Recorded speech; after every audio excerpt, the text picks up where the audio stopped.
హైదరాబాద్ తెలంగాణ భవన్ దగ్గర తీవ్ర ఉద్రిక్తత నెలకొంది. బీఆర్ఎస్ ఆఫీసును ముట్టడించేందుకు కాంగ్రెస్ కార్యకర్తలు ప్రయత్నించారు. మంత్రి కొండా సురేఖపై బీఆర్ఎస్ సోషల్ మీడియాలో దుష్ప్రచారం చేస్తున్నారంటూ ఆందోళనకు దిగారు. ఈ క్రమంలో బీఆర్ఎస్ కాంగ్రెస్ నేతల మధ్య తీవ్ర వాగ్వాదం జరిగింది.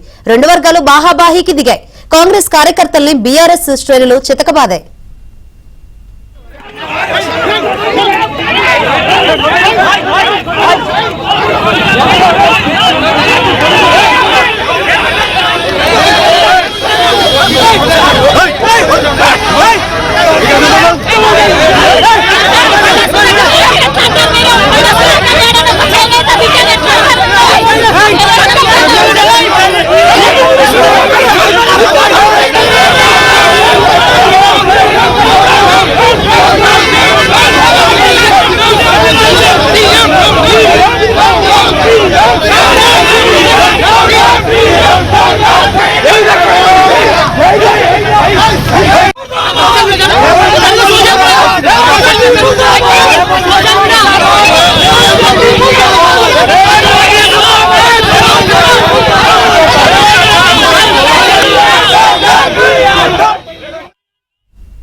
హైదరాబాద్ తెలంగాణ భవన్ దగ్గర తీవ్ర ఉద్రిక్తత నెలకొంది. బీఆర్ఎస్ ఆఫీసును ముట్టడించేందుకు కాంగ్రెస్ కార్యకర్తలు ప్రయత్నించారు. మంత్రి కొండా సురేఖపై బీఆర్ఎస్ సోషల్ మీడియాలో దుష్ప్రచారం చేస్తున్నారంటూ ఆందోళనకు దిగారు. ఈ క్రమంలో బీఆర్ఎస్ కాంగ్రెస్ నేతల మధ్య తీవ్ర వాగ్వాదం జరిగింది. రెండు వర్గాలు బాహాబాహీకి దిగాయి. కాంగ్రెస్ కార్యకర్తలను బీఆర్ఎస్ శ్రేణులు చితకబాదాయి.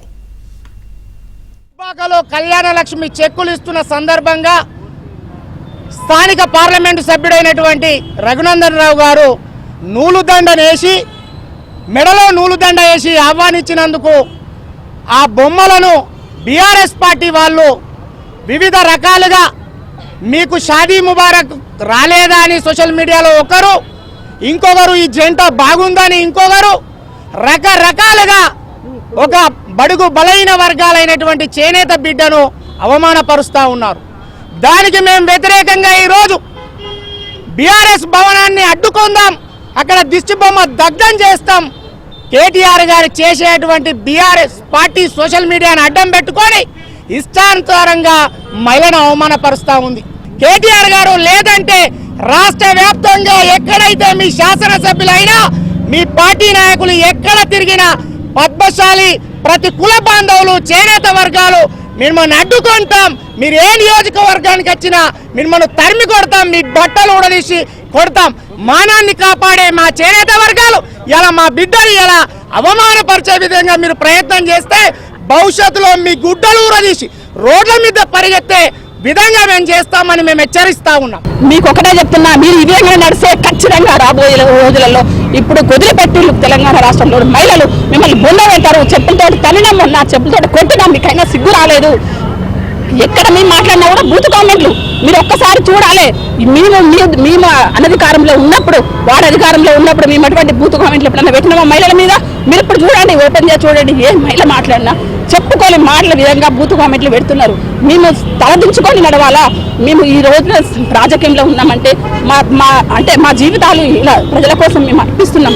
దానికి వాళ్ళు కానుకగా మాకు ఇటువంటి బూతు కామెంట్లు పెట్టి మమ్మల్ని అవమానపరుస్తున్నారు. ఈ దొంగలను ఇక ముందు ఎవరన్నా సోషల్ మీడియాలో బూతు కామెంట్లు పెడితే ఇంకా ఉపేక్షించేది లేదు. నేను ఇప్పుడున్న గవర్నమెంట్ మా రేవంత్ రెడ్డి గారికి నేను ఒక్కటే విన్నపం చేసుకుంటున్నా, దొంగ నా కొడుకులు ఎవరు కూడా మహిళ మీద బూతు కామెంట్లు పెడితే వాడిని వెంటనే దొరకబట్టి వాడిని జైల్లో వేయాలి. అట్లా చేసిన వీళ్ళకు బుద్ధి వస్తుందనేసి మాత్రం విన్నవించుకుంటున్నా, మనవి చేసుకుంటున్నా. తెలంగాణ భవన్ వద్ద ఉద్రిక్త పరిస్థితులు నెలకొన్నాయి. బీఆర్ఎస్ కాంగ్రెస్ నేతల మధ్య తీవ్ర వాగ్వాదం జరిగింది. ప్రస్తుత సిచ్యువేషన్ ఏందో వివరించేందుకు మా ప్రతినిధి నరేష్ లైవ్ ద్వారా సిద్ధంగా ఉన్నారు. నరేష్,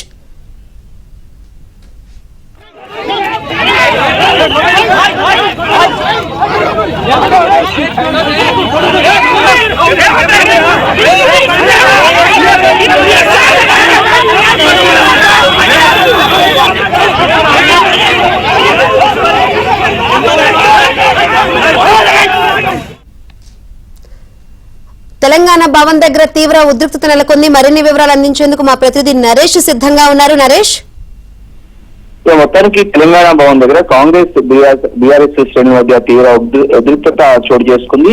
తెలంగాణ భవన్ ముట్టడి కోసం కాంగ్రెస్ సంబంధించిన పద్మశాలి నాయకులు ఒకసారిగా దూసుకొచ్చారు.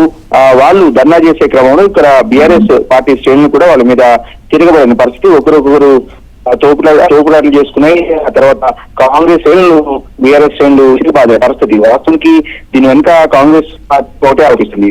మంత్రి సురేఖ మీద సోషల్ మీడియాలో బీఆర్ఎస్ కు సంబంధించిన సోషల్ మీడియాలో కొంత అయితే మీద అసభ్యకరంగా పోస్టులు పెట్టారు. దాన్ని ఖండిస్తున్నాము, అందుకే తెలంగాణ భవన్ ముట్టడికి వచ్చామనేది అటు కాంగ్రెస్ పార్టీ శ్రేణులు ఎవరైతే వచ్చారో వాళ్ళు చెప్తున్న మాట. సో దీనికి ప్రతిగా బీఆర్ఎస్ శ్రేణులన్నీ కూడా ఒకసారిగా కాంగ్రెస్ శ్రేణుల మీద దూసుకొచ్చాయి. కాంగ్రెస్ శ్రేణులు వారి వెంట తీసుకొచ్చిన కేసీఆర్ దిష్టి బొమ్మను కాల్చే ప్రయత్నం చేశారు. ఈ నేపథ్యంలోనే బీఆర్ఎస్ శ్రేణులు ఒకసారిగా దిష్టి బొమ్మను పక్కకు జరిపి కాంగ్రెస్ శ్రేణులను కొంత అక్కడి నుంచి పంపించేసే ప్రయత్నం చేశారు. ఈ లోపల పోలీసులు కూడా వచ్చిన పరిస్థితి. వాస్తవానికి ఈ రోజు మధ్యాహ్నం సమయంలో 3 గంటల ప్రాంతంలో ఒక్కసారిగా కాంగ్రెస్ శ్రేణులు రావడంలో బీఆర్ఎస్ శ్రేణులు అప్పటికే బీఆర్ఎస్ పార్టీ కార్యకర్తలు పార్టీ కార్యాలయంలో ఉన్నారు. కేటీఆర్ ప్రెస్ మీట్ కాసేపట్లో స్టార్ట్ అవుతుందనగా అప్పుడు ఈ కాంగ్రెస్ పార్టీకి సంబంధించిన పద్మశాలి నాయకులంతా కూడా దూసుకొచ్చిన పరిస్థితి. సో ఒకరికొకరు తీవ్రంగా తోపులాటలు చోటు చేసుకున్నాయి. ఒకరికొకరు అంటే చేయి కూడా చేసుకున్న పరిస్థితి. కాంగ్రెస్ ఈ సందర్భంగా కాంగ్రెస్ ఆ పార్టీకి సంబంధించిన ఎవరైతే ధర్నా చేయడానికి వచ్చారో, ముట్టడించడానికి వచ్చారో వాళ్ళ మీద బీఆర్ఎస్ పార్టీకి సంబంధించిన కార్యకర్తలు వాళ్ళని ఒక రకంగా చితకవాదినంత పనిచేశారు. ఈ లోపల పోలీసులు రంగ ప్రవేశం చేయడం, వాళ్ళందరినీ కూడా అక్కడి నుంచి పంపించి వేయడం జరిగింది. ఏదైనప్పటికీ కూడా తెలంగాణ భవన్ దగ్గర కాసేపు అయితే తీవ్ర ఉద్రిక్తత చోటు చేసుకుంది. ఈ సందర్భంగా రోడ్ నెంబర్ 10 లో భారీగా ట్రాఫిక్ కూడా ఏదైతే ట్రాఫిక్ జామ్ అయిన పరిస్థితి. పెద్ద ఎత్తున జూబ్లీహిల్స్ ప్రాంతంలో ఈ తోపులాట్లు అదేవిధంగా ధర్నాతో పెద్ద ఎత్తున ట్రాఫిక్ కూడా జామ్ అయింది. పోలీసులు అయితే ప్రస్తుతం ఎక్కడికక్కడ అందరినీ పంపించి వేశారు. తెలంగాణ భవన్ వద్ద భారీ కేసు ఏర్పాటు చేసి ప్రస్తుతం పోలీసు